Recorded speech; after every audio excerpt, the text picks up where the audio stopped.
Je suis créateur de jardins japonais depuis maintenant une quinzaine d'années. Et puis professionnel à mon compte depuis janvier 2010. L'avantage, c'est de développer du jardin japonais aussi bien en Normandie que dans l'ensemble de la France, hein, voire même un peu à l'étranger. Dans les années 98-99, je suis tombé sur une photo d'un jardin japonais, notamment celui d'Eric Borja. Et là, j'ai dit à mon épouse, j'ai dit à Christelle, voilà, c'est ça, c'est ce que je souhaite pour nous. Essayer, en tout cas, essayer de mettre en place un jardin japonais où on se sent bien.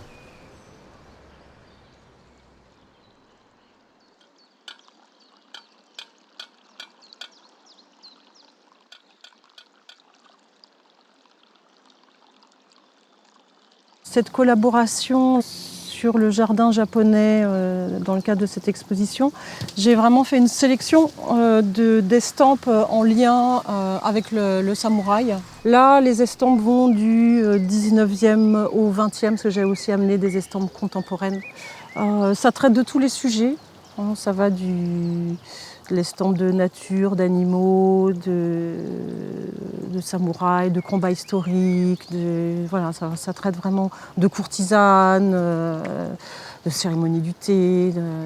Et l'estampe se devait d'être pouvoir acquise par tout le monde, donc un prix vraiment très très réduit. C'est pour ça que les Japonais ont été très étonnés quand ils ont découvert qu'en Europe, voilà, l'estampe avait un succès fou et que les prix montaient, parce que pour eux, c'était pas forcément ce qu'ils considéraient comme œuvre d'art.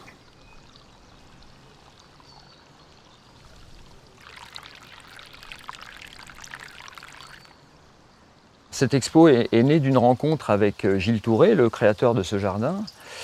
Et il avait fait lors d'une exposition où on exposait chacun de notre côté, il avait reproduit un jardin de samouraï. Et je lui avais gentiment prêté une armure pour illustrer son propos. Et de là est née l'idée de placer quelques armures ou quelques pièces d'armurerie dans son jardin. Et je crois que le résultat est réussi.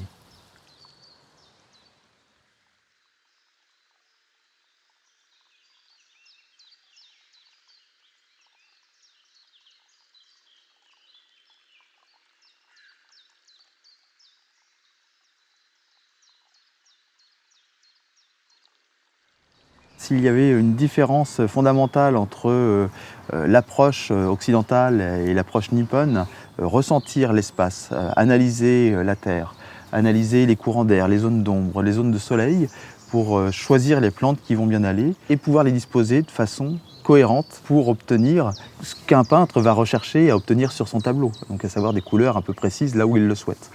C'est l'impressionnisme. C'est ce goût prononcé aussi pour Monet, pour le Japon.